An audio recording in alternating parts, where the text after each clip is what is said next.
13 juillet 2025. C'est la 7e fois consécutive que nous venons ici sur la tombe du premier président, du père de la nation, fondateur de la nation togolaise, Sylvanus Olympio. Notre message n'a pas changé.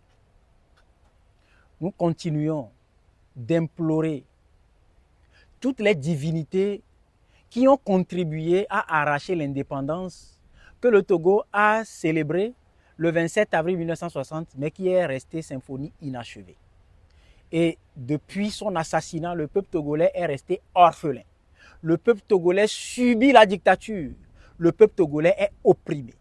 Le peuple togolais est chosifié. Le peuple togolais a perdu sa dignité humaine. Et nous revenons donc à la source, donc vers cet homme, cet artisan du Togo indépendant, pour lui dire que nous avons besoin de lui. Qu'il n'a qu'à se lever, parce qu'en Afrique, nous sommes croyants, pratiquants, les morts ne sont pas morts. Il n'a qu'à se lever et prendre le devant de la lutte. Nous n'avons pas les armes. Ceux qui sont en face ont les armes. Ils viennent doter la vie à 7 de nos enfants. Parce que ceux-là, aussi depuis leur cœur, manifestent le désir de changement. Nous n'allons pas rester indifférents. Et donc nous sommes revenus lui dire que le temps presse.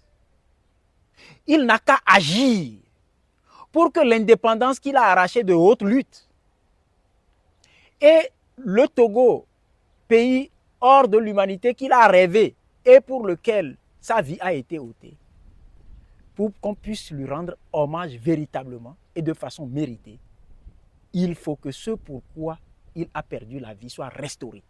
Et c'est pour ça que nous sommes venus aujourd'hui, pour le lui rappeler, de ne pas dormir.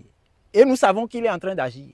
Il n'a qu'à poursuivre dans cette lancée, parce que nous pensons, et nous le souhaitons vivement, que d'ici la fin de l'année, le Togo doit être un pays libre.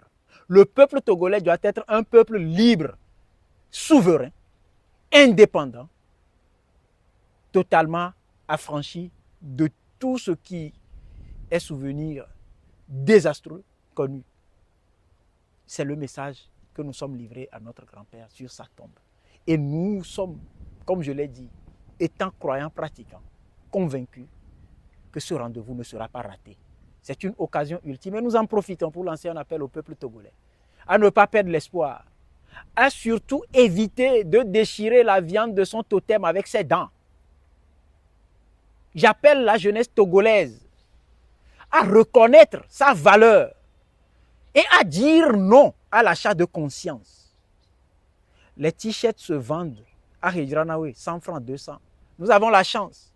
Nos frères nigériens qui sont chez nous circulent dans nos ruelles, 100 francs, 150. Ce n'est pas pour ça que nous allons vendre notre dignité. Ce n'est pas pour un plat de riz sans viande que nous allons vendre notre dignité. Que la jeunesse togolaise se réveille.